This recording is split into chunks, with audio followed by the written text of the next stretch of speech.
안녕하세요. 유튜브를 통해 보험에 대해 쏙쏙히 알려줄게 보험입니다. 지난 시간에 이어서 질병 상해에 대한 보장의 기준을 어떻게 잡고 얼마나 잡아야 할까에 대해 이야기해 볼까 합니다. 지난 시간에 이어서 질병 상해에 대한 보장의 기준을 어떻게 잡고 얼마나 잡아야 할까에 대해 이야기해 볼까 합니다. 사람이 일생을 살면서 제일 큰 사고인 사망을 다음으로 우리에게 많은 영향을 끼치는 질병에 대해서 이야기해 볼까 합니다. 그럼 사망에 직결되는 현대인들이 마주치는 낯설지 않은 치명적인 질병은 어떤 것이 있을까요? 네, 맞습니다. 암, 뇌, 심장 질환이 있습니다. 흔히 3대 질환이라고 이야기하죠. 제가 본 3대 질환은 누구나 대비해야 하는 질병입니다. 유전적으로나 식습관, 환경에 따라 더 치명적으로 다가올 수 있는 질병이기 때문이죠. 또한 3대 질환은 치료비가 만만치 않습니다. 질병을 치료하고 회복하기도 오래 걸릴 뿐더러 약제값도 비쌉니다. 그래서 3대 질환은 최소로 보장을 잡고 그 외 질환에 관해서는 실손을 활용하여 대비를 하고 3대 질환 같은 경우는 치명적이며 경제적으로 위협으로 다가올 수 있어 미리 준비해야 합니다. 먼저 암, 심장, 뇌 질환에 대한 진단금은 질병에 걸리시고 치료하고 회복하기까지 그 기간 동안에 생활비 목적으로 보험금을 사용하시라 말씀을 드리고 싶습니다. 그렇기에 최소로 보장을 잡을 땐 생활비로 사용 목적을 베이스로 하시고 가입하시길 바라겠습니다. 우선 암의 경우 수술, 치료의 방식과 항암 치료약 제품에 따라 가격이 천차만별입니다. 국립암센터 통계에 따르면 부위별 암 중 제일 비싼 간암, 췌장암의 경우 6천에서 7천만 원 정도의 비용이 들어가며 제일 비용이 적게 들어가는 부위는 갑상선암, 방광암 등 소외암으로 분류되는 암의 경우 100에서 2천만 원 선입니다. 하지만 암이 발생하였을 때 국가적으로 지원하는 치료비가 있기 때문에 통계치보다 많이 저렴해졌지만 어느 약물로 치료를 하느냐, 어떤 방사선으로 치료를 하느냐에 따라 통계치보다 더 높게 나올 수 있기에 우선 진단금을 생활비 목적으로 지난 사망 보장을 잡는 거와 마찬가지로 회복까지 5년을 최소로 잡으시고 암수술 등과 같은 보장들은 여유가 되심에 따라 더 추가하시라 말씀드리고 싶습니다. 그래서 저희 입장에서 보장순으로 우선순위를 두고 보자면 일반암, 유사암 포함 진단금, 일반암, 유사암 제외 진단금, 유사암 진단, 고해감 진단, 그리고 치료, 수술, 입원, 약물, 그 다음으론 재진환 진단 또는 재발암 이렇게 나열해 드리고 싶습니다. 설계사마다 생각하는 우선순위가 다를 수 있다는 점 말씀드리고 싶습니다. 정리를 해드리면 최소로 먼저 재정적인 손실을 대비를 하고자 생활비 목적으로 먼저 잡으시고 앞으로의 수술, 입원 그리고 회복을 위해 대비를 하시고 그 다음으로는 혹시 모를 재발될 수 있는 암에 대해 대비를 하시는 것을 추천해 드립니다.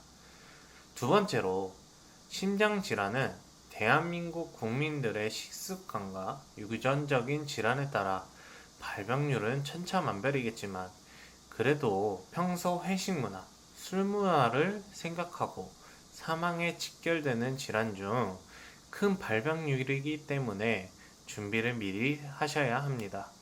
앞서 말씀드린 것과 같은 맥락으로 진단금을 생활비 목적으로 수술 보장은 치료 목적으로 가입하시길 바랍니다. 여기서 드리고 싶은 말은 과거에 심장 관련 질환에 대해 보장을 가입하신 분들은 증권을 살펴보시면 심근경색, 중대한 심근경색에 대한 부분만 가입이 되어 있으실 거라 생각합니다. 더 넓은 범위를 보장해주는 심혈관 질환에 대한 진단이나 수술이 없으신 분들은 본인을 관리해주는 설계사가 왜 특약을 안 넣어줬지? 잘 못하는 설계사가 아니야? 라고 오해하실 수도 있는데, 마치 핸드폰 기능처럼 보험 상품들 또한 시간이 지남에 따라 새로이 특약들이 추가되고, 과거에는 없었지만 최근에 와서는 넓은 보장을 해주는 심혈관 질환에 대해서도 보장을 해주고 있습니다.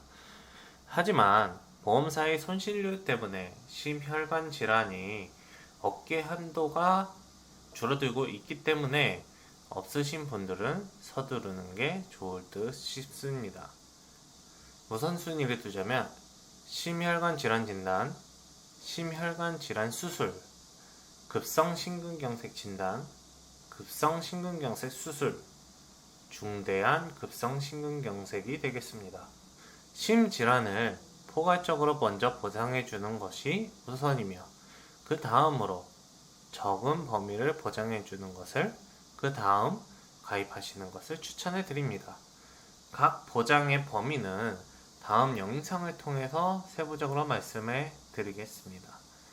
세 번째로는 뇌 질환 같은 경우 앞에 말씀드린 심장 질환이나 암 질환보다 더 치명적일 수 있습니다. 심장 질환, 암 질환은 치명적이긴 하지만 수술과 치료를 통해 재활이 어느 정도 가능하며 추후 일상생활로 다시 복귀할 수 있습니다. 하지만 뇌 질환 경우 뇌에 손상을 입게 되었을 때 뇌는 재생이 불가능하기 때문에 일상생활로 복귀하였을 때 평생 장애를 갖게 될 수 있어 그 전의 삶처럼 일정한 수입, 그에 맞는 수준의 생활로 다시 복귀는 힘듭니다. 그렇기 때문에 제가 생각하는 뇌질환은 집안 질병 내력 중 뇌질환으로 고생을 하셨거나 돌아가셨던 분이 있고 많더라면 심장질환, 암질환보다 더 우선이라고 생각합니다. 앞서 심장질환에 말씀드린 것처럼 보장을 준비하시면 될 것 같습니다. 뇌혈관 질환 특약 또한 심혈관 질환과 마찬가지로 최근에 와서 나온 보장이기 때문에 뇌졸중, 뇌출혈, 중대한 뇌졸중 등 이러한 보장만 가입되신 분들이라면 업계 한도가 줄어드는 만큼 빠르게 가입하시기 바랍니다. 우선순위로 두고 보자면 뇌혈관 질환 진단, 뇌혈관 질환 수술, 뇌졸중 진단, 뇌졸중 수술, 뇌출혈 진단, 뇌출혈 수술, 중대한 뇌졸중 순으로 준비를 하시고, 뇌가 질병장애에 큰 영향을 주기에 앞선 보장들을 최소로 먼저 가입하신다면 후유장애를 보장해주는 질병 후유장애 쪽에도 그 다음으로 대비를 하시는 게 좋습니다. 사망담보 다음으로 3대 질환에 대한 보장에 대해 어떻게 보장을 가입해야 할지 말씀해 드렸습니다. 그럼 앞서 말씀드린 것보다 가벼운 이외 질병이나 상해는 어떻게 하느냐 라고 반문해 주실 수 있는데요. 이 밖에 가벼운 질환이나 상해에 대해선 어느 정도 국가가 보장하는 국민건강보험을 통해 병원비를 해결하시고, 또한 실손으로 해결하는 방안으로 잡으시면 좋겠습니다.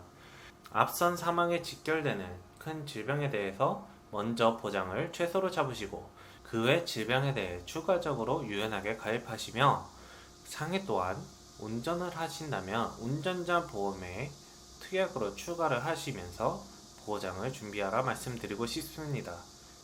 마지막으로 제가 말씀드리고 싶은 건, 개인당 총 보험료는 재정적으로 해를 끼치지 않는 선에서 목적 자금용 적금 겸 넣는 보험료를 제외하시고 오로지 사망, 질병, 상해 목적으로 월 급여의 10에서 15% 정도를 생각하시고, 그것보다 적게 혹은 과하게 들지 않도록 하는 것이 중요합니다. 추후 급여가 증가함에 따라 치료나 회복을 할 때 오르는 급여, 생활 수준을 따라갈 수 있게 추가로 보험을 가입하시면 됩니다. 이렇게 해서 제가 어느 정도 개개인의 보험을 어떤 기준으로 얼마나 가입해야 할지, 어느 정도는 최소로 산정을 해야 할지 말씀해 드렸습니다. 물론 설계사마다 기준은 따로 있고 소비자마다 생각하시는 기준이 따로 있으시며 나이대별, 환경별로 다릅니다. 지금 말씀드린 기준을 산정하는 건 오로지 제가 추천해드리는 기준이니 보시는 분들도 개인의 기준을 잡고 보험을 가입하는데 도움이 됐으면 하며 능동적으로 기준을 잡고 합리적인 보험 가입을 하셨으면 좋겠습니다. 그럼 여기까지 알려줄게 보험이었습니다.